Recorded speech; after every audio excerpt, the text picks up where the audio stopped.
또 저희가 온라인으로 예배를 드리게 됐는데 여러분들 환영하고 네, 오늘 말씀을 보도록 하겠습니다.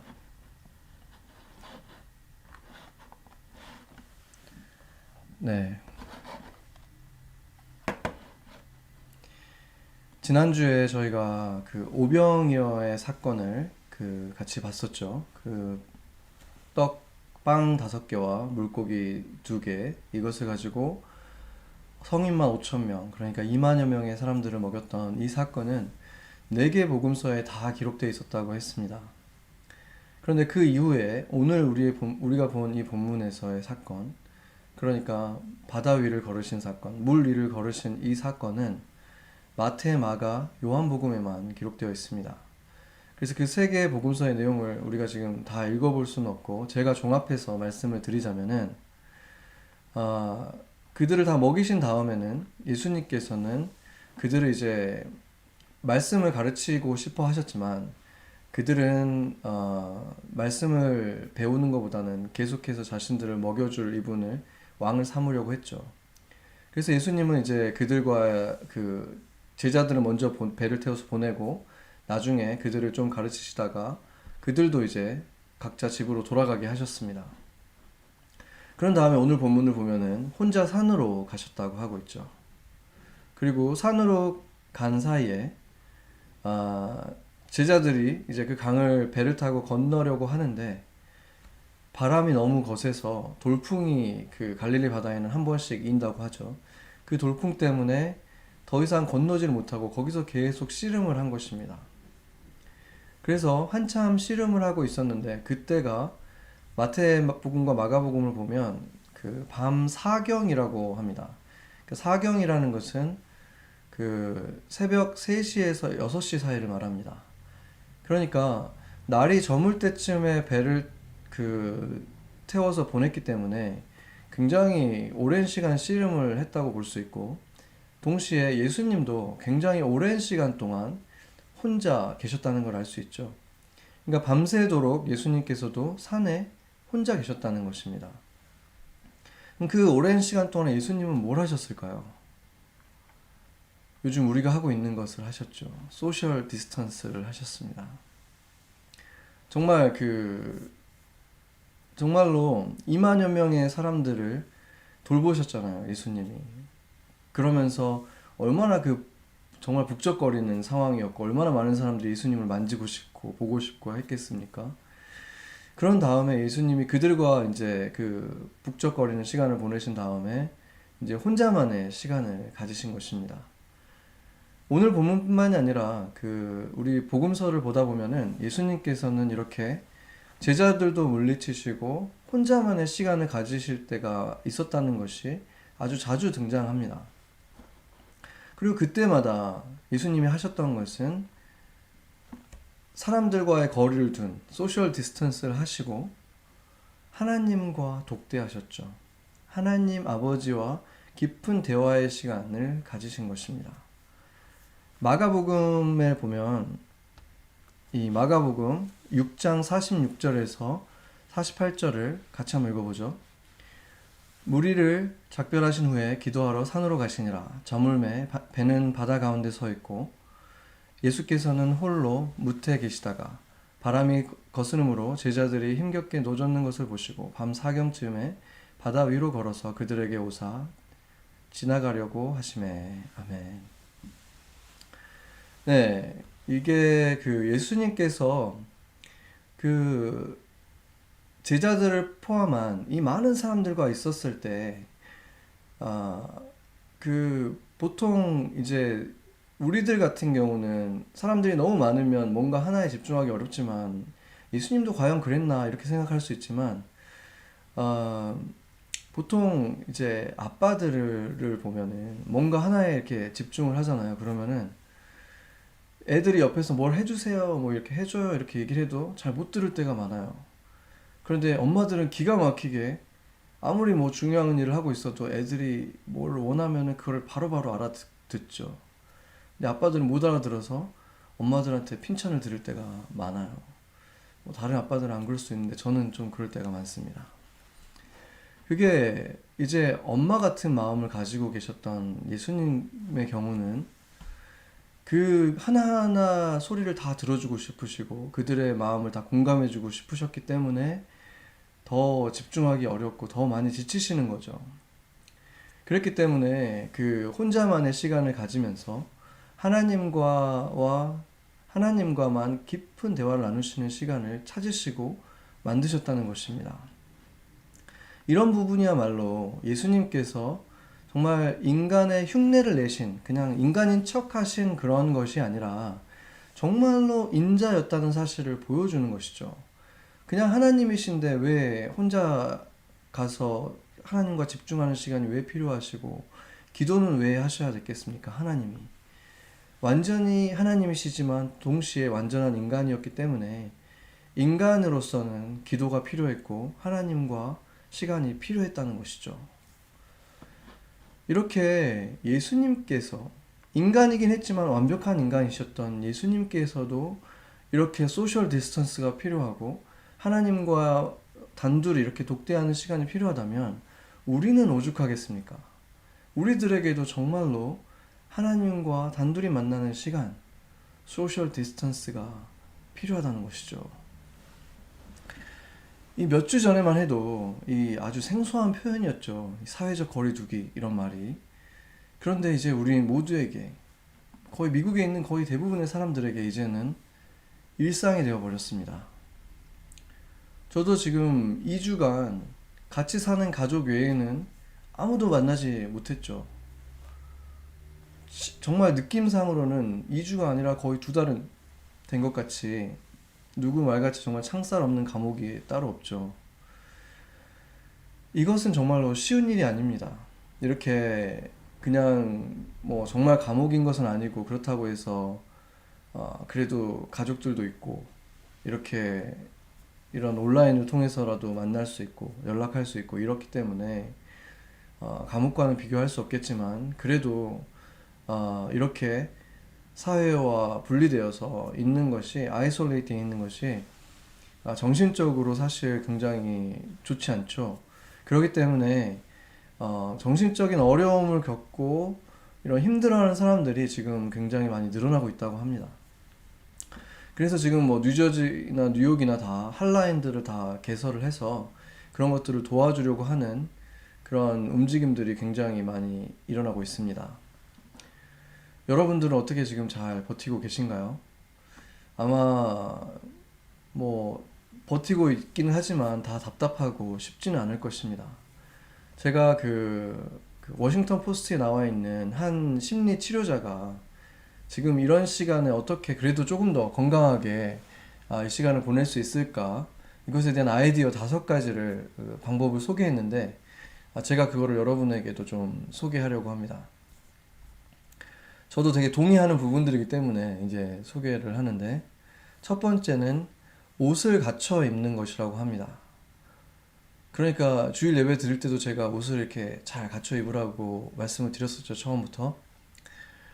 지금같이 이렇게 집에서 일을 하고 이렇게 집에만 있는 경우에는 어떤 차림으로 입기가 쉽습니까?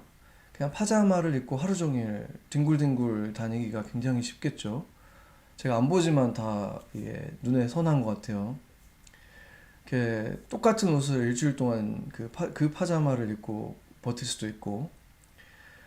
근데 그렇게 하지 말라는 거예요. 그렇게 하지 말고 아침이 되면은 어디 중요한 약속이 있는 것처럼 이렇게 옷을 제대로 갖춰 입고 하루를 시작하라고 합니다.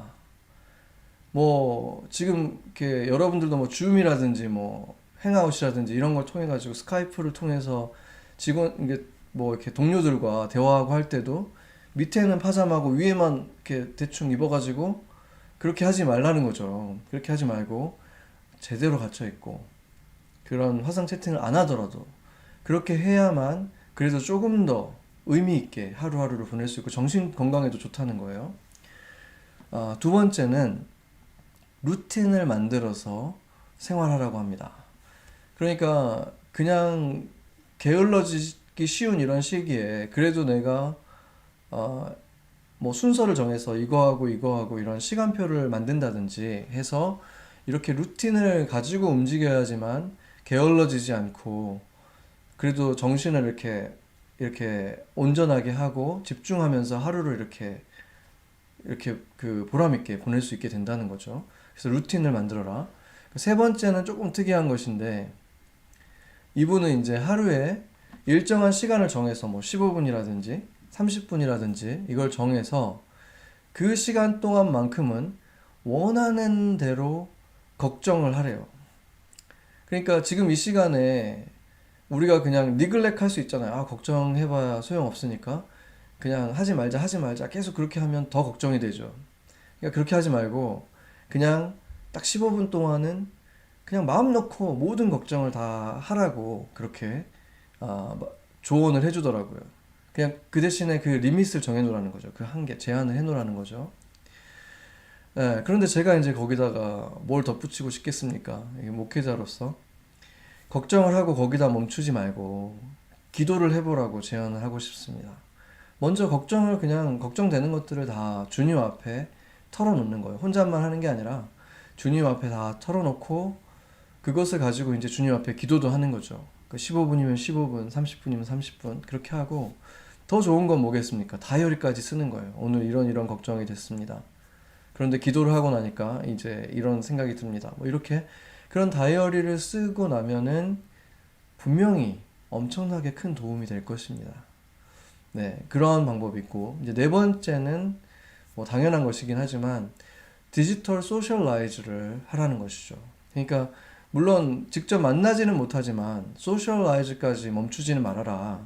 전화를 하든지 화상 채팅을 하든지 뭐 이 문자를 주고받든지 최대한 그 실제로 만나는 것과 가까운 게 좋겠죠. 화상 채팅이 뭐 가장 좋을 것이고 그 다음에 전화, 그 다음에 문자 어떤 식이 되었든 이렇게 디지털로서 이렇게 그 소셜라이즈를 계속해라. 우리가 계속 그것을 노력해라 라는 것이고 마지막 다섯 번째도 되게 중요한 것 같아요. 그동안 바쁘다면서 미뤄왔던 일들을 이렇게 적으라는 거예요. 뭘 미뤄왔었는지. 왜냐면 그동안은 내가 이게 너무 중요한 일인 건 알지만 나는 너무 시간이 없어. 나는 너무 시간이 없으니까 이런 책을 읽을 수는 없어. 지금 내가 당장 읽어야 할 책들이 많고 숙제로 해야 될 게 많고 일 때문에 읽어야 될 책이 있고 일 때문에 들어야 될 강의가 있고 이러니까 이 책은 내 영혼에 너무 좋겠지만 지금 시간이 없어. 이런 것들 있잖아요.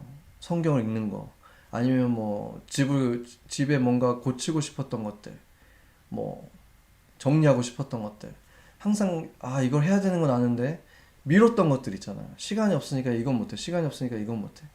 이런 것들 지금 시간 있잖아요. 그쵸? 지금 다른 건 없어도 시간은 있잖아요. 그러니까 지금 그거를 이제 리스트를 적어가지고 이제 루틴도 만들고 목표를 세우고 그렇게 해서 해나가면 이 시간이 생각보다 빨리 지나갈 수 있겠죠. 그리고 더 의미 있게 지나갈 수 있게 될 것입니다.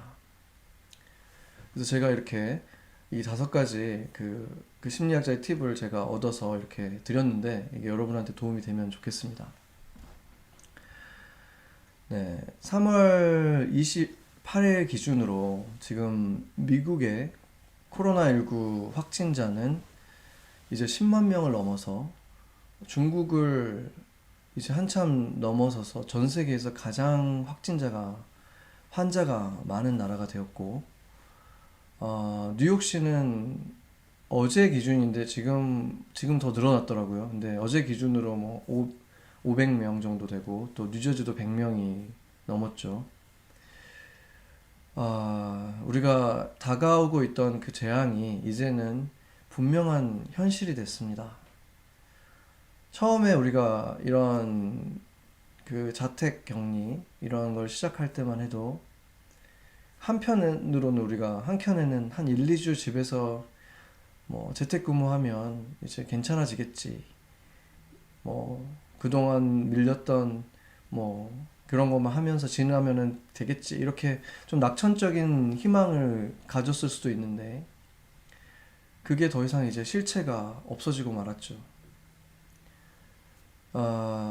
언제까지 이것이 이제 가장 희망적인 얘기를 하는 사람들도 결국에는 4월 뭐 중순 이후가 돼야지만 우리가 그나마 조금 풀리지 않을까. 그거보다 당연히 더 나쁜 예측들도 많이 있고. 그런 상황 속에서 제가 의료 전문가는 아니지만 상식적인 선에서 현재 상태와 우리가 할 수 있는 것들에 대해서 생각을 해봤습니다. 우리들 가운데에서는 이것에 대해서 굉장히 빨리빨리 정보도 얻고 이것에 대해서 대처하고 있는 분들도 있지만 또 다 그런 건 아니기 때문에 저도 그것에 대해서 같이 고민하고 또 올바른 정보로 지금 정부가 하려고 하는 게 과연 무엇인가 우리가 이해하고 그것에 따라서 우리가 행동하는 것도 중요하기 때문에 우리 말씀 속에 제가 이것을 같이 나누려고 합니다. 지금 백악관에서 코로나 바이러스 대응팀의 디보라 버크라는 분이 지난주에 그런 말을 해서 궁금했죠. 도대체 이게 무슨 말인가? 많은 사람들이 뭐 주지사에게 질문을 하기도 하고 시장에게 묻기도 하고 막 이랬는데 그것에 대해서 자기 스스로 어저께 왜 그렇게 말했는지에 대해서 얘기를 해줬어요. 뭐라고 그러냐면 그렇게 자신이 권고한 이유는 지금 뉴욕에서 환자들 숫자가 늘어나는 거를 보면은 자신들이 이해하는 것은 2주 전에 우리가 백악관에서 그렇게 얘기했죠. 이제 2주 동안은 자택 격리를 시작하자. 뭐 뉴저지에서 좀 더 먼저 시작했고 다 했지만 어쨌든 그것이 시작하기 전에 사실상 이미 바이러스가 지역 전체에 굉장히 심각하게 퍼져 있었다라고 이해하고 있기 때문에 뉴욕에 있는 사람들이 다른 곳에 가면 무조건 2주 정도 자가 격리하기를 권고한다 이렇게 말했다는 것입니다. 그러니까 뉴욕, 뉴저지는 지금 누가 누구를 만나서 어떻게 전염되었는가를 조사하는 역학조사도 더 이상 의미가 없는 지역 전파의 시점에 들어서 있었고 이미 2주 전에 들어서 있었다는 거죠. 그렇기 때문에 이 지역에 있는 사람이라면 사실은 누구나 환자가 될 수 있다는 말이 되는 것입니다. 그래서 다소 공격적인 사회적 거리두기를 긴급하게 시행해서 그것을 최대한 늦추기 위한 대책으로 그렇게 한 것인데 사실상 조금 늦었던 것이죠. 그렇다고 해도 지금 우리가 할 수 있는 최선의 노력도 결국에는 사회적 거리두기인 것입니다. 왜냐하면 속도를 늦추게 되면 여러분도 뉴스에서 들었겠지만 속도를 늦추게 되면 일단 병원이 과부하에 걸리지 않겠죠. 대부분의 환자들이 일주일 정도 앓다가 낫는 지금 그런 병이기 때문에 결과적으로 동시에 존재하는 환자 수가 급격하게 줄어드는 거예요. 동시에 병목 현상이 줄어든다는 거죠. 그것이 바로 커브를 완만하게 하라라고 이렇게 다들 주장하고 있는 것이 이걸 말하는 거거든요. 그러면서 커브를 완만하게 하는 최선의 방법으로 두 가지를 얘기하고 있죠. 첫 번째는 검사를 아주 많이 하는 것, 공격적으로 많이 하는 것, 그리고 사회적 거리 두기를 하자. 이 두 가지입니다. 그런데 사실상 치료제가 없는 상태에서 검사를 많이 하는 이유도 대부분의 경우의 사람들에게는 결국은 검사로 인해서 치료하기 목적이라기보다는 검사로 인해서 사회적 거리 두기를 더 적극적으로 하기 위함이라는 것을 알 수 있습니다. 왜냐하면 경증이나 무증상으로 지나가는 사람들이 대부분인 이 감염병인데 경증인 사람들이 아무도 검사를 받지 않으면 어떤 일이 일어나겠습니까? 데이터로 보여지는 환자 수가 급격히 줄어들겠죠. 그러면 이 질병의 사망률은 반대로 확연히 늘어나요. 그러면 일부 사람들에게만 일어나는 질병처럼 여겨지면서 사회적 거리두기의 동력이 사라지는 거예요. 사람들이 이제는 사회적 거리두기 조심을 안 하기 시작한다는 거예요. 그러면 어떻게 되겠습니까? 처음에는 확진자 수도 적고 환자도 적은 것 같고 괜찮은 것 같지만 어느 순간이 되면은 이 확진자 숫자와 사망자 수가 폭발적으로 증가할 수밖에 없어요. 왜냐하면 사망자 수가 폭발적으로 증가할 때 사람들이 두려움 속에서 또 검사를 받기 시작하고 그러면은 그 두 가지가 동시에 폭발적으로 늘어나는 거죠. 그러니까 이탈리아가 그런 일이 일어났다고 볼 수 있습니다. 그러면 지금 결론적으로 우리가 할 수 있는 최선이 무엇입니까? 결론은 뭐냐면 지금 우리 가운데 만약에 조금이라도 의심이 되는 사람이 있다면 이제 그리고 검사를 받을 수 있는 상황이 있다면 검사를 받는 것이겠죠. 그러나 그것보다 더 중요한 것은 검사를 받는 이유도 결국에는 사회적 거리두기라고 했죠. 그러니까 사회적 거리두기를 우리가 할 수 있는 한 최대한 적극적으로 이 정부 정책에 협조하는 것입니다. 모든 사람과의 접촉을 자제하는 거예요. 그냥 한 사람 만나는 거니까 그냥 너무 보고 싶으니까 그냥 이 사람은 지금 잠깐 만나자. 이런 걸 하지 말라는 거예요. 저도 너무 그렇게 하고 싶은데 지금은 그렇게 할 때가 아니라는 것입니다. 그것으로 그렇게 한 사람씩 한 사람씩 그렇게 하다 보면은 우리가 이렇게 노력하는 것이 소용이 없어지는 거예요. 그러니까 이 교회라는 것이 사람의 모임이고 또 너무 사랑하는 사람들의 모임이라서 만나고 싶은 사람들이 너무 많잖아요. 개인적으로라도 만나고 싶잖아요. 모임은 못하더라도. 근데 이런 것들을 우리가 적극적으로 피해야 된다는 것입니다.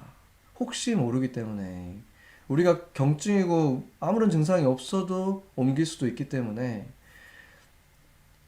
최대한 모든 사람들과의 접촉을 자제하는 것.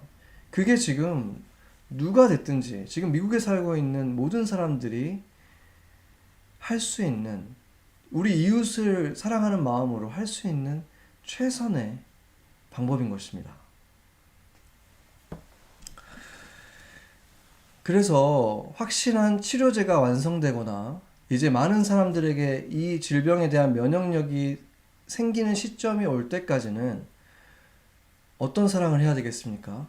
거리를 두는 사랑을 해야 되는 것입니다.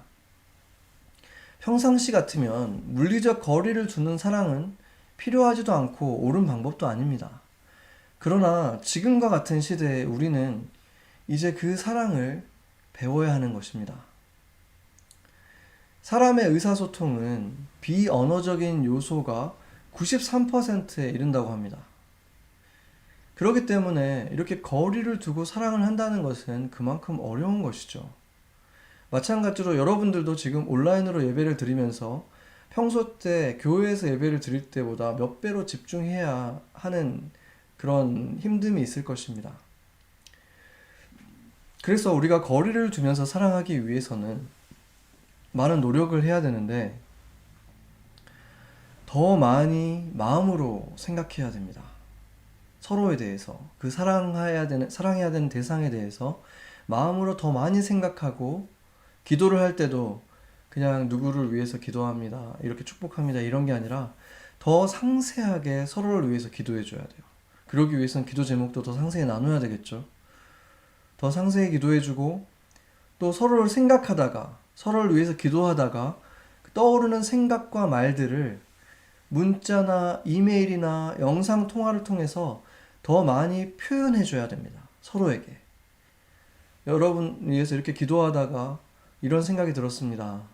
하나님이 이런 마음을 갖고 있는 것 같습니다. 이런 것을 전에는 그냥 마음으로 품고 있었어도 괜찮은데 지금은 다 표현하라는 거예요. 예전에는 굳이 표현해 주지 않아도 그냥 나란히 옆에 가만히 앉아만 있어도 그냥 그들의 어떤 움직임 속에서 그냥 향기 속에서 그냥 스치는 어떤 표정 속에서도 느낄 수 있었던 것들을 지금은 볼 수 없기 때문에 우리는 더 표현해야 된다는 것입니다. 그래서 더 표현하는 것, 어떤 방식이 되었든지 간에 우리가 시간은 조금 더 많아졌잖아요. 그러니까 더 조금 더 많아진 시간에 더 많은 그동안 좀 밀려있던 감사들까지 다 표현해보면 어떨까요? 지금까지는 그냥 뭐 알겠지, 느끼겠지, 뭐 굳이 이것까지 말해야 되나? 그냥 알겠지 뭐 그냥 이랬던 것들을 굳이 좀 다 표현해주세요.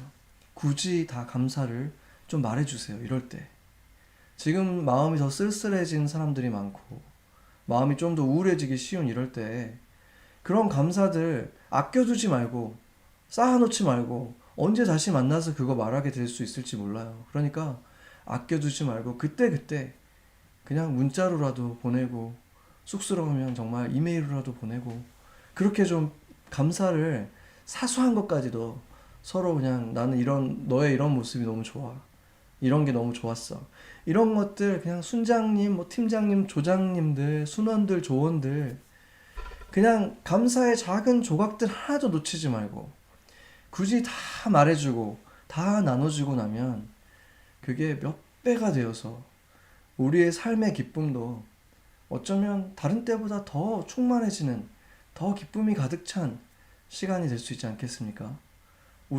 특히 교회 우리 성도들이 서로에게 그런 감사의 조각들을 다 나눠주는 그런 시간이 되면 너무 좋겠습니다.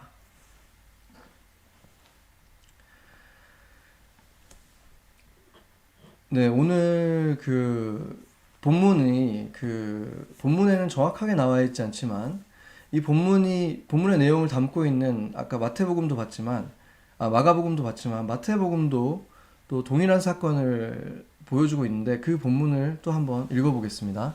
마태복음 14장 25절에서 26절 같이 한번 읽어보죠.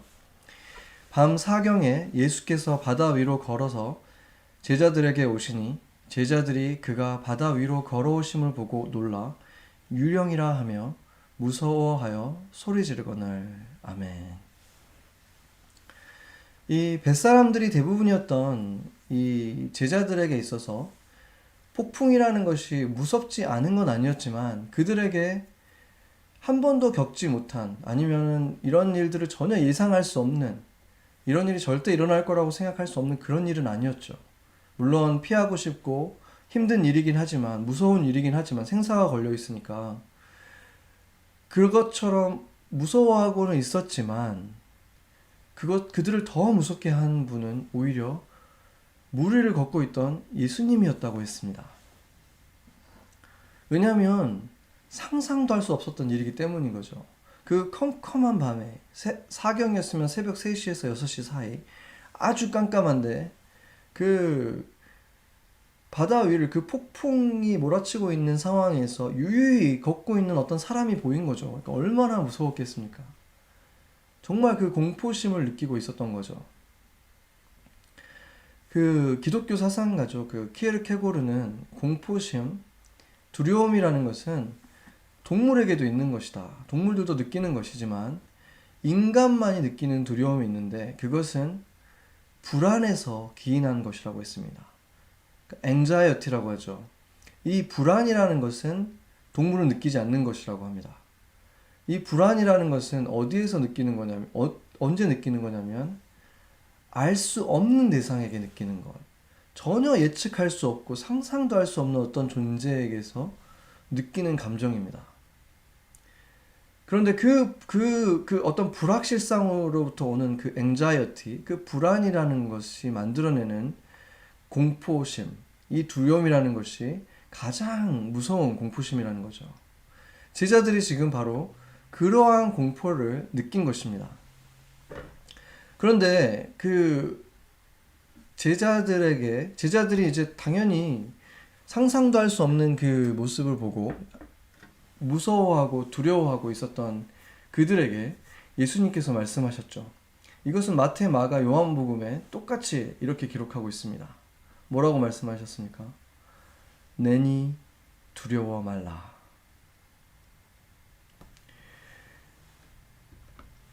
지금은 우리 모두가 다 두려움에 휩싸여 있죠. 왜 두려움에 휩싸여 있냐면 알 수 없는 바이러스 때문에 두려워하는 것입니다. 보이지 않는 거예요. 누구에게 어떻게 갈 수 있을지 알지 못하는 거죠. 그것 때문에 두렵고, 또한 정부의 정책도 어떻게 될지 누구도 모르는 거죠. 그들도 모르고. 지금 이 불확실한 이 사회적인 이 정치적인 상황도 불안하고, 또 경제적인 상황도 이게 정말 어디로까지 갈 것인가, 이 경제 상황이 얼만큼 나빠질 수 있을 것인가, 이것에 대해서 누구도 알 수 있는 사람이 없는 거예요. 그러니까 당연히 불안할 수밖에 없고, 그 불안이 공포로 다가오는 것이고, 또 우리 가족들 가운데 혹시 누가 그 바이러스에 또 희생이 될지 모르는 그 불안이 있기 때문에 또 두려운 것입니다. 기업도, 가정도, 우리가 가지고 있던 연간의 어떤 계획들이 있었잖아요. 근데 그런 것들이 다 수정되어야 되는 상황이죠. 그런데 어떻게 수정해야 될지도 알 수 없고, 이 불확실성이 어마어마한 것입니다. 이 사방이 불확실성으로 가득 차 있기 때문에 엄청난 불안을 야기할 수밖에 없는 거죠. 그게 너무나 당연한 거예요. 이것이 결국에는 감당하기 어려운 공포심이 되어서 우리를 거칠게 공격하고 있는 것입니다. 게다가 어떤 분이 또 이런 말을 하더라고요. 어느 날부턴가 낯선 남자가 낮에 어슬렁거려서 아주 마음이 불편하다. 그런데 알고 보니까 그 사람이 남편이었다. 여기에 지금 그 웃음이 터지신 분들도 아마 있을 것 같은데, 이 웃지 못할 이 농담 섞인 말이긴 하지만 현재의 상황이죠. 그동안은 나름대로의 이 바운더리가 있었잖아요. 그리고 그 안전거리가 좀 있었는데, 그랬던 가족들끼리도 완전히 하루 종일, 그것도 몇 주 동안, 또 얼마 동안이 이게 될지 모르는 이 상황에 새롭게 적응해야 되는 이 상황이 결코 쉽지가 않은 거예요. 이 모든 불확실성에 더해서 지금 이렇게 새롭게 적응해야 되는 이 상황. 이렇게 안 그래도 새롭게 적응하는 것도 힘든데 사회 전체는 또 두려움에 쌓여 있고, 이것들이 지금 다 합쳐져서 우리를 더 힘들게 하는 것입니다. 바로 그런 우리에게 주님께서 이렇게 말씀하십니다. 내니 두려워 말라. 바이러스나 그로 인해서 우리가 입고 있는 모든 피해가 다 주님이라는 말은 아니지만, 이 바이러스와 재난이 주님의 손을 완전히 벗어나서 제멋대로 역사할 수 없다는 말인 것입니다. 그렇다고 하나님이 사랑하는 사람들은 이 바이러스를 다 피할 수 있다는 말도 아닙니다. 다만 그것의 결과, 열매는 조금도 흔들림 없이 하나님께서 붙들고 계시고, 그것은 이 악한 역사에도 분명히 리밋, 한계가 있다는 말인 것입니다. 믿으십니까? 아멘. 여러분 인생에 하나님이 가장 원망스러웠던 때가 언제였습니까? 분명히 있었을 것입니다. 하나님이 너무 미워서 교회도 가기 싫고, 기도도 못하겠고, 성경책을 보고 싶지도 않았던 그런 때,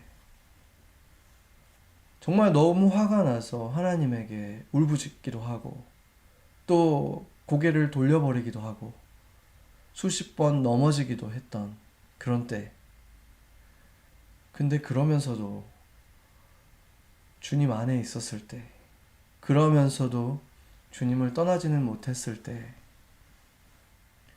그 후에 바로 그 고통스러운 시간이, 바로 그 시간이 우리에게 가져다 준 무언가가 있지 않았습니까?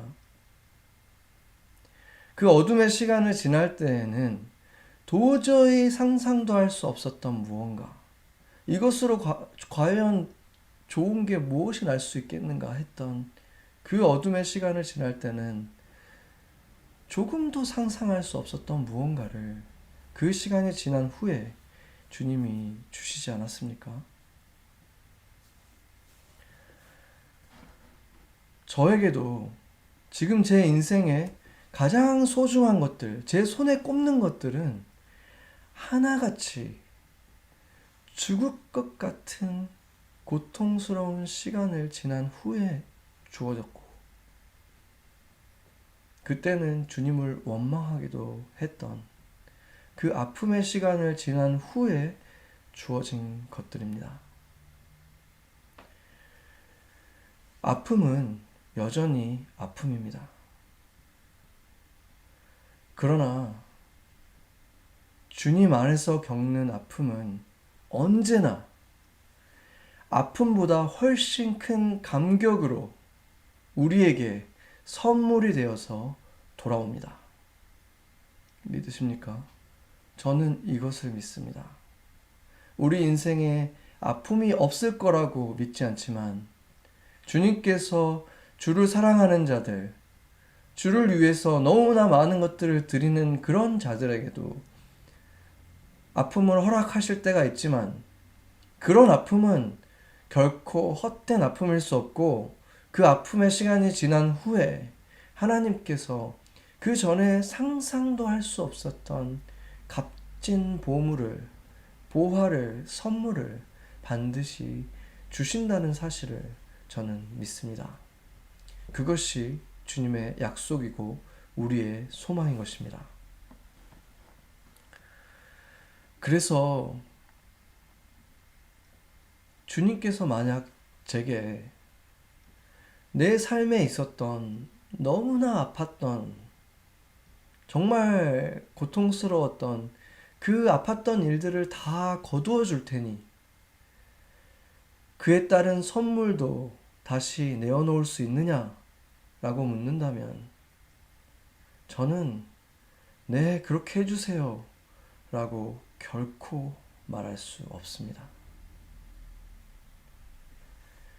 여러분에게 주님께서 그렇게 물으신다면 여러분도 그렇게 대답할 수 있겠습니까?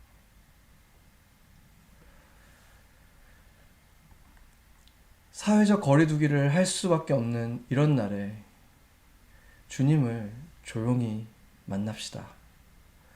시간이 없다는 핑계를 댈 수 없는 이때에 조용히 물러나서 주님과의 시간을 가지십시다. 그때 주님이 우리에게 분명한 목소리로 이렇게 말씀해 주실 것입니다. 내니 두려워 말라. 우리가 주님과 고요한 곳에서 만나고 그분으로 충만해지고 나면 우리에게 어떤 일이 일어날까요?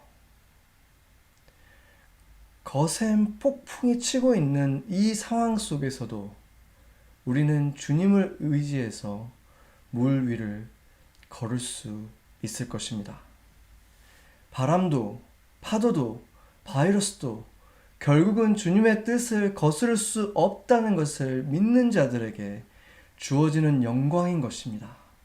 물 위를 걷는 것, 그것들보다 주님을 볼 수 있을 때 주님과 고요한 시간을 갖고 주님을 더 신뢰할 수 있는 자들에게 주어지는 영광이고 평강인 것입니다.